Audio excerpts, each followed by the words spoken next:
Welcome, curious minds, to another deep dive. Today we're plunging into a topic that is, well, it's quite literally as close as your next breath.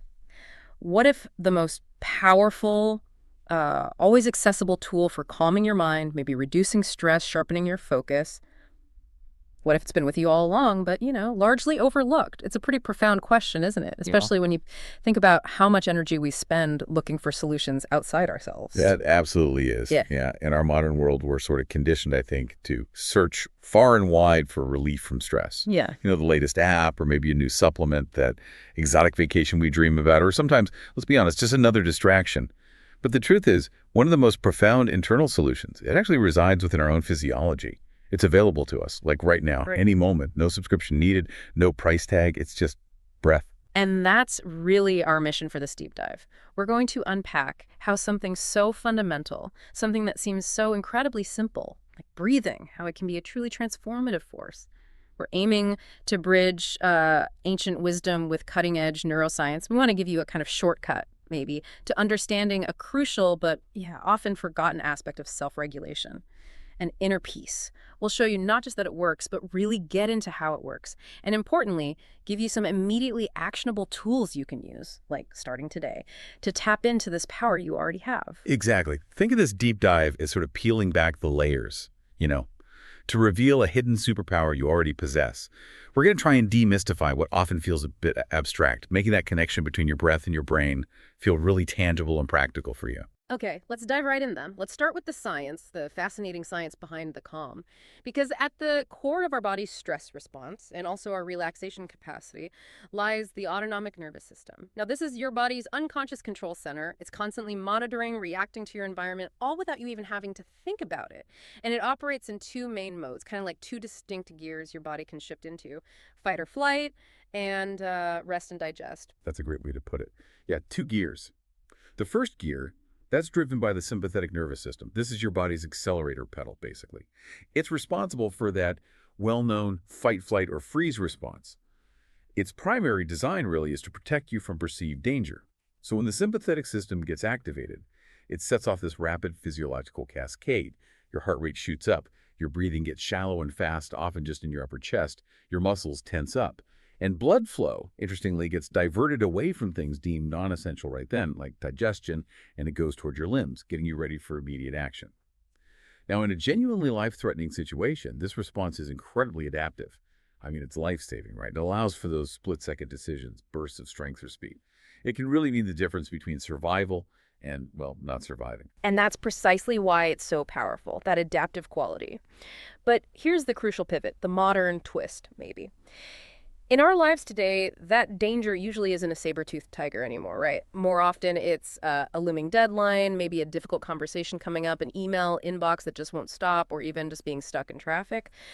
But our bodies, they often don't really differentiate between these threats. They react to these psychological, these social stressors, almost as if they're life or death situations. And this keeps us kind of inadvertently stuck in this sympathetic dominant state for long periods. This constant state of alert, it leads directly to chronic stress.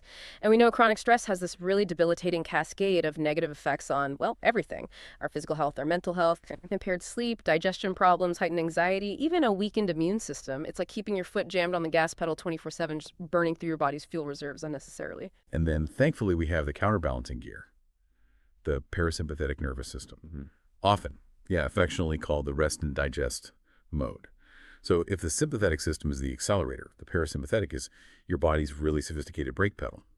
Its role is to calm you down, conserve energy, and promote deep healing and restoration.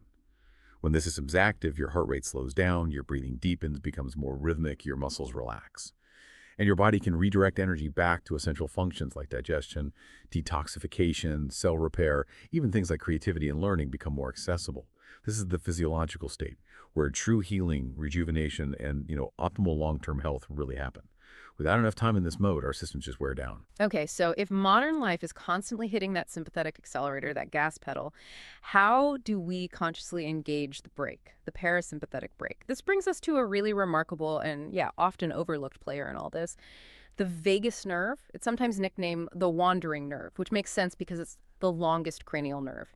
It emerges right from your brainstem, stretches way down through your neck, your chest, into your abdomen. It's like this incredible neural superhighway, a crucial communication pathway connecting your brain to most of your major organs, your heart, lungs, digestive system, even your vocal cords. It really orchestrates this whole internal symphony. hmm And this is where the direct measurable link comes in.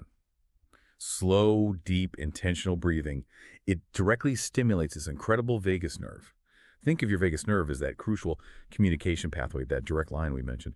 When you breathe slowly and deeply, and especially if you emphasize a longer exhale, you send a very precise signal through this pathway, right back up to your brain.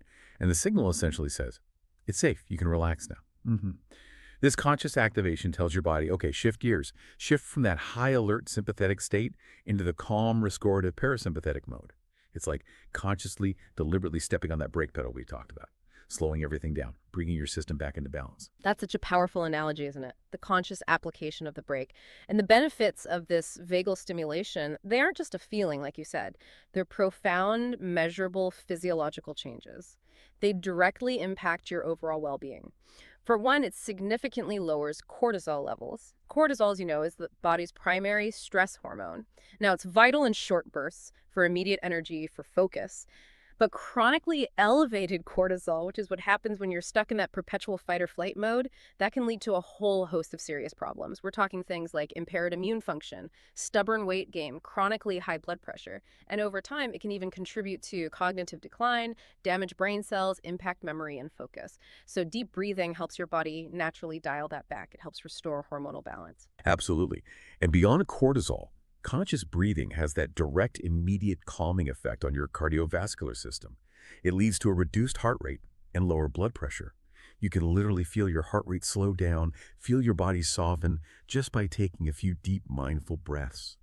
And this isn't just about feeling calm right now. It's about reducing that long-term wear and tear on your heart, on your arteries. It contributes significantly to cardiovascular health and longevity. It's like preventative medicine that's always at your fingertips. And tying this all together, there's a crucial metric that reveals your nervous system's flexibility, its adaptability, and that's heart rate variability, or HRV. Now, for many people, the natural assumption is that a perfectly steady heart rate, like a metronome, that's a good heart rate, right? But the scientific truth is actually the opposite. HRV measures the subtle, healthy variation in time between your consecutive heartbeats. A higher HRV indicates that your autonomic nervous system is incredibly flexible and adaptable. It means it can easily, efficiently shift between the sympathetic and parasympathetic states as needed, like a well-tuned instrument. It signifies a robust, resilient nervous system that can respond appropriately to stressors and then, crucially, quickly recover. It's your body's kind of silent conversation, signaling its ability to pivot rapidly from high alert to profound calm. It's a true marker of biological agility, not just health. Precisely. And conversely, a low HRV suggests your system might be stuck in a less adaptable, more rigid, maybe chronically stressed state. So when you practice deep breathing, you're actively improving your HRV. You're making it higher.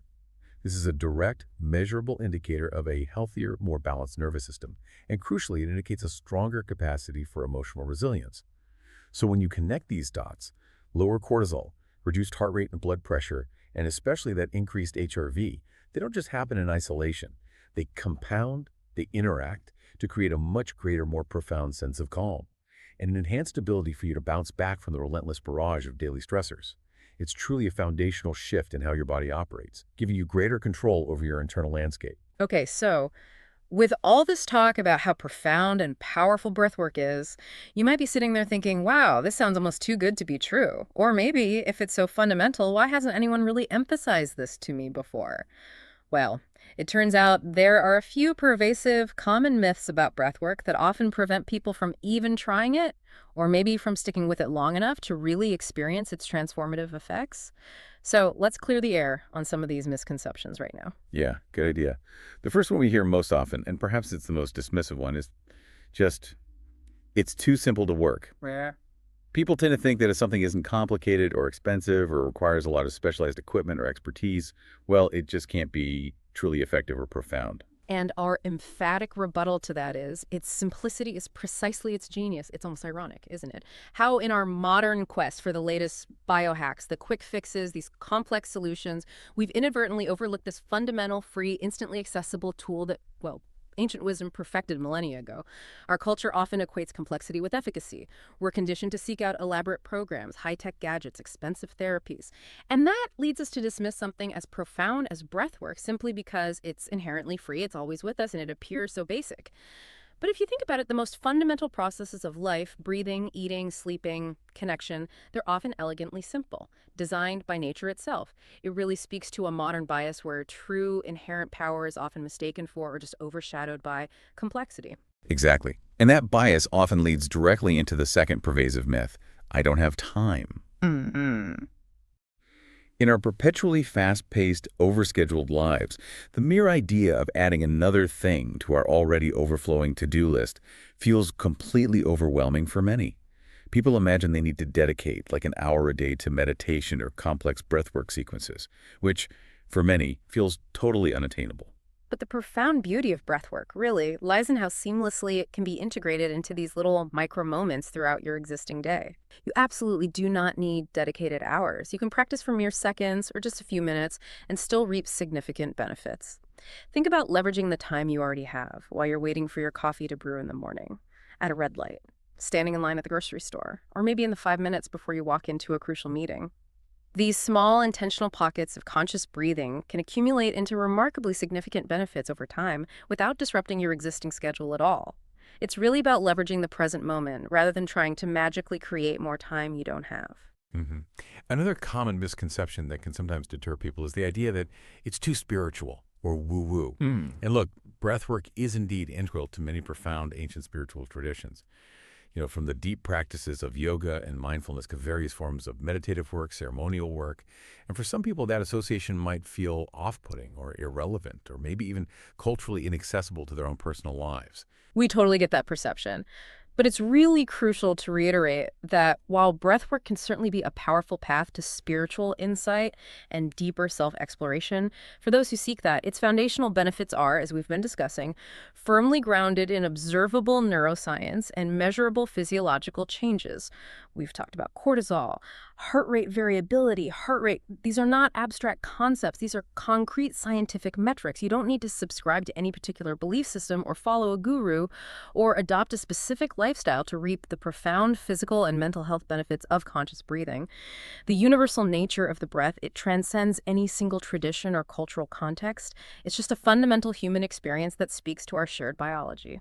And finally, perhaps the most fundamental and seemingly innocuous myth of all: but I already breathe. This one seems so obvious, right? We breathe all day, every day, from the moment we're born until our very last breath, without even consciously thinking about it. And that's precisely the point of distinction. There's a world of difference between that automatic, unconscious survival breathing, the shallow, often rapid, chest-dominant kind your body does without you even noticing, especially when you're stressed, and conscious, intentional breath for self-regulation and well-being. Think of it this way. You already eat to survive, sure, but there's a vast difference between mindlessly shoveling down a meal just to quell hunger and mindfully nutritiously eating to truly fuel, nourish, and heal your body. The former is basic sustenance. The latter is a deliberate act of self-care and optimization. What's truly fascinating here is that distinction between an unconscious habit that sustains life and a deliberate practice that optimizes it. Our automatic breathing patterns, often shaped by chronic stress, they tend to perpetuate that very stress response. Conscious breathing, on the other hand, actively helps reprogram your nervous system for calm. It's truly incredible when you think about how ancient civilizations, long, long before we had modern scientific tools, developed such sophisticated breath techniques. They did it through, well, empirical observation, deep self-awareness, and this profound intuitive understanding of the interconnectedness of the human body and mind. It really raises an important question, doesn't it? What other fundamental truths might ancient wisdom hold that science is only now, painstakingly, beginning to confirm and validate through empirical research? It makes you wonder how much we might have lost by dismissing some of these older pathways to knowledge. That's a great question, and breath is definitely a prime example of that kind of foresight. Let's look at two prominent ancient traditions that really mastered the art and science of breath. Pranayama from India and Qi Gong from China. Both are thousands of years old, and really at their core, they're centered on the mastery of breath as a pathway to well-being. Starting with pranayama. It literally translates to something like control of life force or extension of breath. It developed over thousands of years in ancient India as a core component of the whole system of yoga. The ancient yogis were incredibly astute observers of human physiology and psychology. They intuitively understood that breath was intrinsically linked to mental states. An agitated mind often manifested as shallow, erratic breathing. And conversely, they found that calming the breath could profoundly calm the mind. Their understanding of prana goes beyond simply life force. It's seen as this universal energy that permeates and animates everything, and it flows through specific energy channels in the body called nadis. They believe that disrupting the flow of prana could lead to disease and imbalance, while harmonious prana flow fostered health and vitality. And two key techniques from pranayama that are still widely practiced today, even in modern yoga studios, are nadi shodhana and ujjayi. Nadi shodhana, that's alternate nostril breathing. It involves inhaling through one nostril, maybe holding, then exhaling through the other, and then switching sides. It's traditionally used for balancing the Ida and Pingala nadis, often associated with masculine and feminine energies, or maybe the logical and intuitive sides of the brain. Practitioners use it to calm the mind, reduce anxiety, prepare for deeper meditation. It brings a real sense of equilibrium. Then there's ujjayi, sometimes called victorious breath or ocean breath. This involves gently constricting the back of the throat on both the inhale and exhale, creating the soft, audible, oceanic sound. It's often used to build internal heat, enhance focus and concentration, and create a steady meditative rhythm during physical yoga practice. It acts like an internal anchor for the mind. Right, so the purpose of pranayama, therefore, goes far beyond just oxygen intake. It's really about consciously regulating prana, clearing energetic blockages in those nadis, and cultivating mental clarity, emotional balance, and ultimately, for some, spiritual awakening.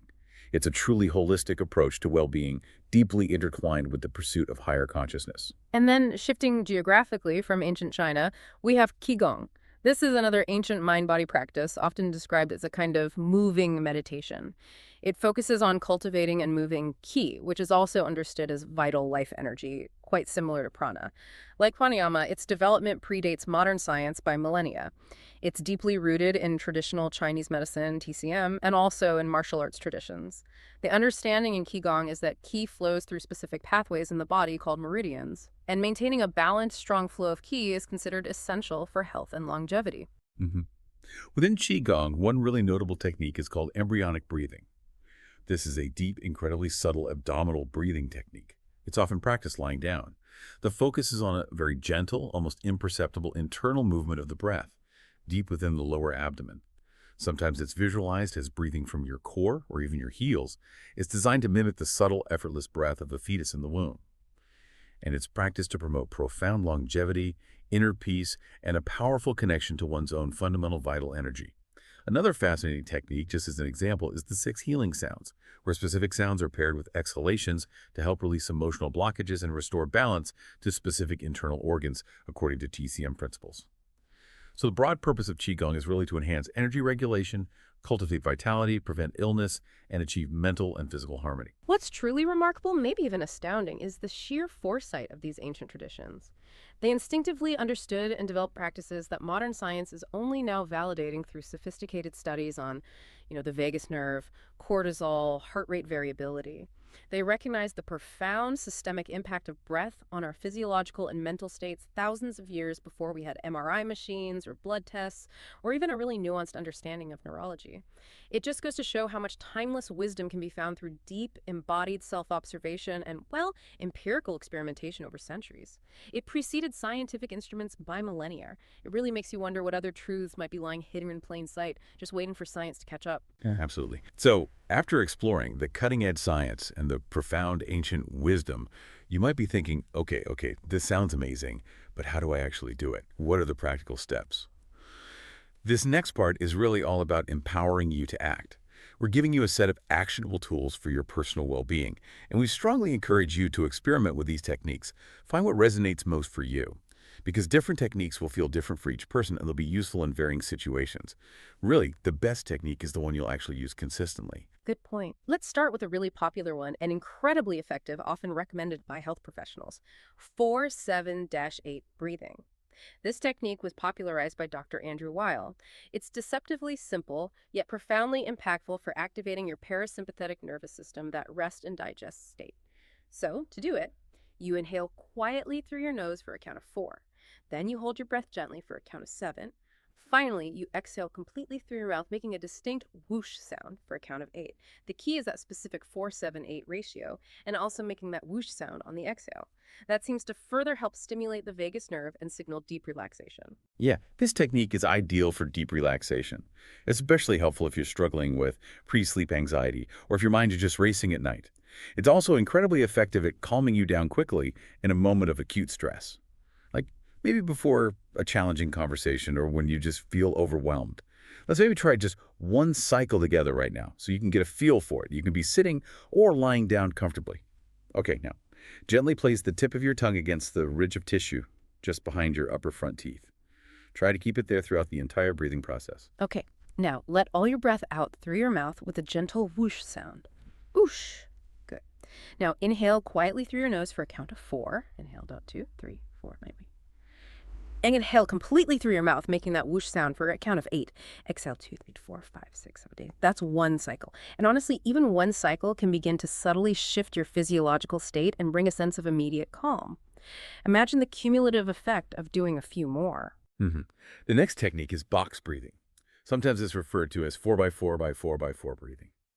This is a really powerful tactical calming technique. It's widely used by elite performers, we mentioned Navy SEALs, but also emergency responders, high-stakes professionals, precisely because it allows them to maintain laser focus and composure in extremely high-stress situations. You literally imagine drawing a box with your breath. Inhale for 4 counts, hold for 4 counts, exhale for 4 counts, and then hold your breath out for 4 counts. It creates this perfectly square, balanced rhythm that sends a clear signal of control and stability to your nervous system. Right. Box breathing is excellent for situations where you need to be calm, but also acutely alert and mentally focused. Think about using it before a big presentation, or right before a challenging negotiation, or maybe when you need to make a critical decision under pressure. It helps stabilize your nervous system and bring profound clarity to your mind. It does this by regulating the flow of oxygen and carbon dioxide, which directly impacts brain function and mental acuity. Let's try one round together. Exhale fully first. Okay, now inhale for 4 counts. Inhale, 2, 3, 4. Hold for 4 counts. Hold, 2, 3, 4. Exhale for 4 counts. Exhale, 2, 3, 4. Hold the breath out for 4 counts. Hold, 2, 3, 4. Notice that feeling of composure, maybe. That can arise even after just that single cycle. Yeah, it's quite centering. And finally, we have maybe the most fundamental and often the most overlooked technique, diaphragmatic breathing, universally known as belly breathing. This is really about resetting your physiological baseline, improving oxygen exchange, promoting a natural state of calm throughout your day. To practice this, you can place one hand gently on your chest and the other on your abdomen, just above your navel. Okay. The core goal here is to focus on making your lower hand, the one on your belly, rise significantly with each inhale, while at the same time keeping your chest hand relatively still. As you exhale, your lower hand should visibly fall. This ensures you're breathing deeply into your diaphragm, engaging that strongest respiratory muscle, rather than taking those shallow, rapid breaths from your chest. Chest breathing often signals stress and can actually exacerbate anxiety. Mastering diaphragmatic breathing is like installing a built-in calm button you can press anytime, anywhere. It floods your body with oxygen more efficiently, it helps regulate blood pressure, and it promotes a deep state of physiological relaxation. It really lays the groundwork for all other breath work. Let's practice just a few breaths. Place your hands. Inhale, letting your belly rise. Inhale, exhale, letting it fall. Exhale. Just feel that deep, nourishing rhythm for a moment. It's truly fascinating, isn't it, how these seemingly simple techniques are leveraged across such diverse life scenarios. It really shows their universal utility. Absolutely. First, let's consider the professional's edge. Imagine someone, let's call her Sarah, a marketing manager.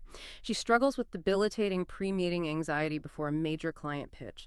Her heart races, her palms sweat, her mind is just a whirlwind of self-doubt. She feels that physical tension building, her breathing getting shallow, her throat tightening up. Now, instead of letting that anxiety hijack her performance, she steps into an empty conference room for just 2 minutes before the pitch. She applies a quick round of box breathing, feeling her body start to settle down. As she inhales, maybe she visualizes confidence. As she exhales, she tries to release the fear. And what happens next can be a profound transformation. This small, intentional act doesn't magically eliminate all nervousness, of course not, but it transforms her physiological state. The racing heart slows, her breath deepens, and her mind, which was previously chaotic, gains remarkable clarity. She steps into that meeting not with dread, but with a more grounded presence.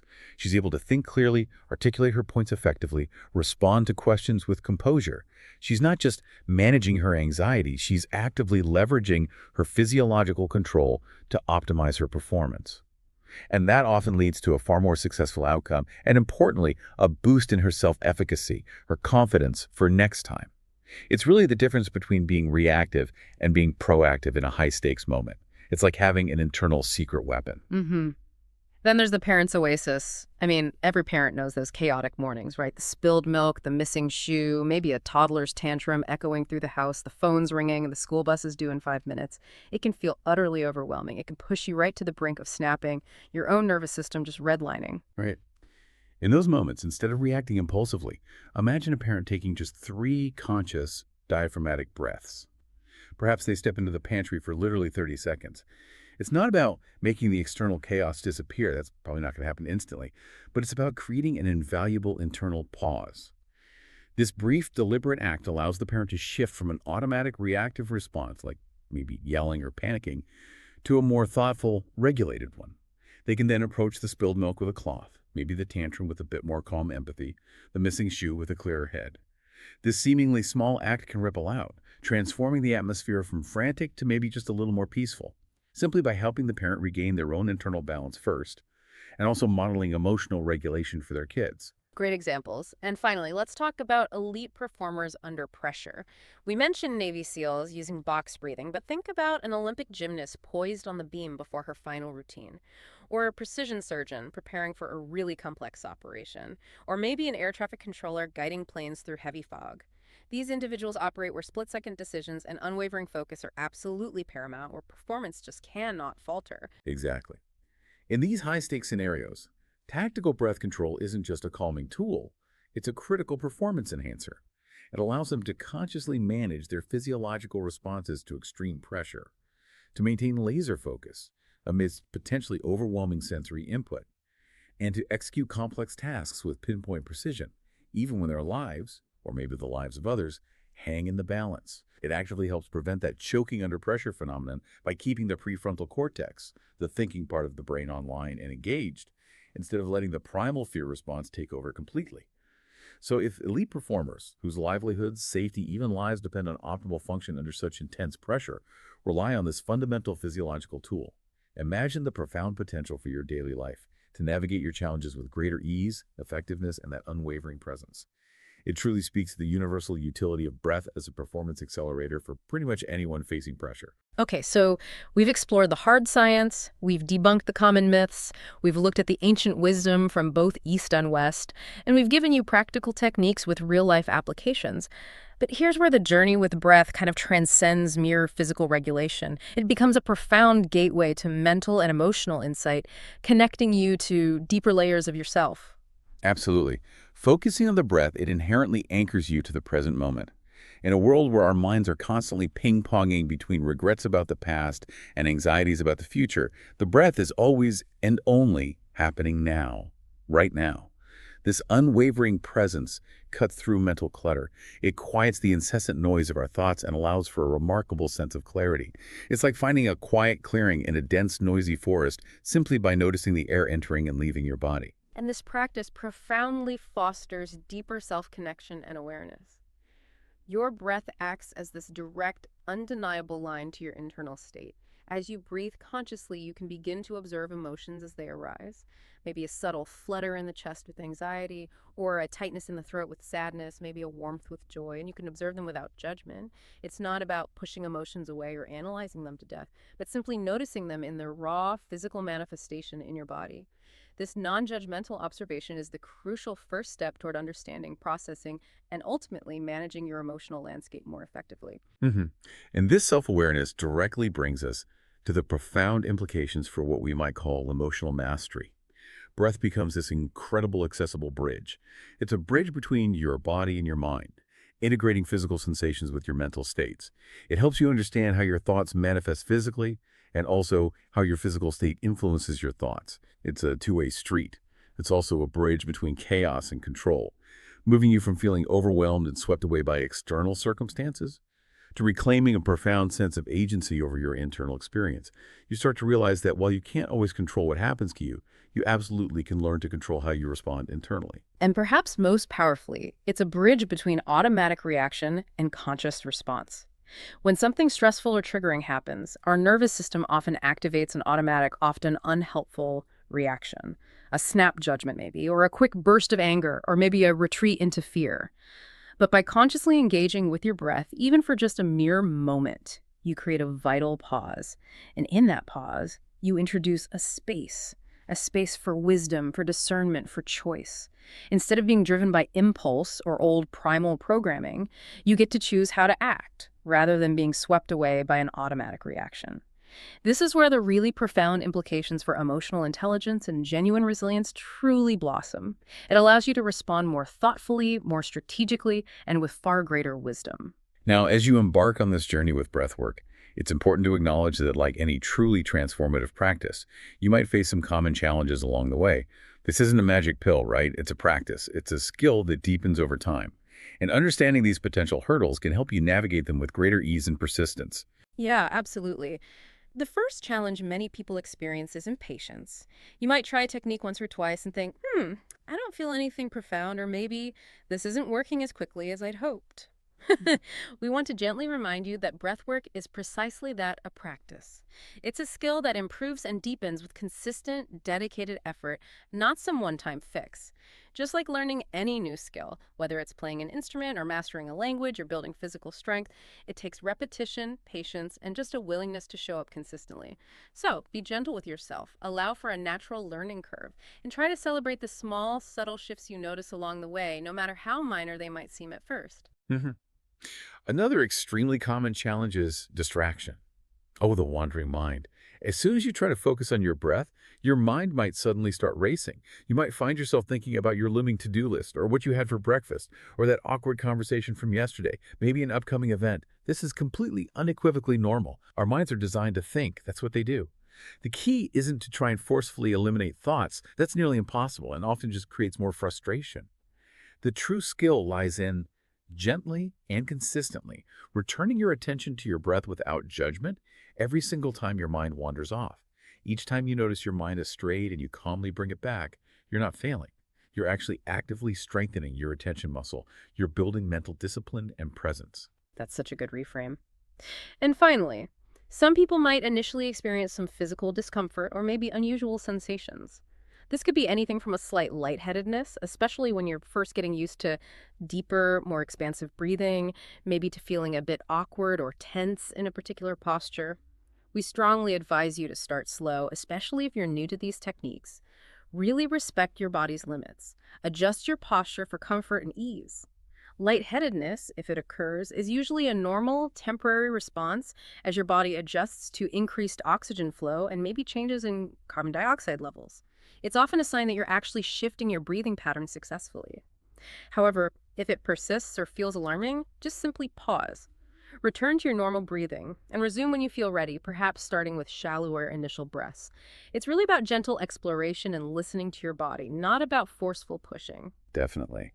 Now, beyond these practical tips for navigating the journey, there's some really powerful mindset shifts that can help you sustain this practice and truly integrate it for lasting, transformative change in your life. Okay, the first and perhaps the most empowering shift is this. Your breath is not just air, it's agency. For so long, most of us have probably viewed breathing as just this passive, automatic bodily function, something that simply happens to us. But once you deeply understand how consciously directing your breath directly and powerfully impacts your nervous system, your hormones, your mental state, you realize it's an active, empowering tool you possess. It's not something that just occurs passively. It's something you can actively control, leverage, and fine-tune. It gives you a profound sense of power and control in moments where you might otherwise feel utterly powerless or overwhelmed. It's like your internal remote control for your inner state. I love that, the internal remote control. Secondly, try embracing this perspective. Every inhale is a reset. Every exhale, a release. Reframe each and every breath as a unique opportunity. With every inhale, you're consciously taking in fresh energy. You're drawing in clarity, allowing yourself a chance to begin anew, no matter what just happened a moment ago. And with every exhale, You're actively, intentionally letting go, releasing tension, stress, worries, anxieties, anything that no longer serves you in that moment. It's this continuous, never-ending cycle of renewal and liberation that is always available to you, breath by breath, moment by moment. And finally, perhaps the most compassionate and ultimately empowering shift of all. You're not broken, you're just dysregulated, and breath is your way back. Many of us, when we experience chronic stress or anxiety or overwhelm, we feel like something is fundamentally wrong with us, that we are somehow broken and need to be fixed. But this profound perspective offers a far kinder and actually more accurate view. Stress and anxiety are often simply states of nervous system imbalance or dysregulation. Your body's exquisite system has just gotten a bit out of tune, like a musical instrument played too long without adjustment. And the incredible truth is that through conscious breath, you have a direct, scientifically validated way to self-correct this imbalance, to bring your system back into harmony. This really raises an important question. What if the solution was never about fixing some fundamental flaw in yourself, but simply about retuning your most fundamental operating system, which is your own breath? That's such a profound and liberating reframe, isn't it? It transforms stress from feeling like a personal failing or a permanent condition into simply a physiological state, a state that you possess the inherent power to influence and rebalance. So as we begin to wrap up this deep dive, let's just briefly recap the core insights we've explored today.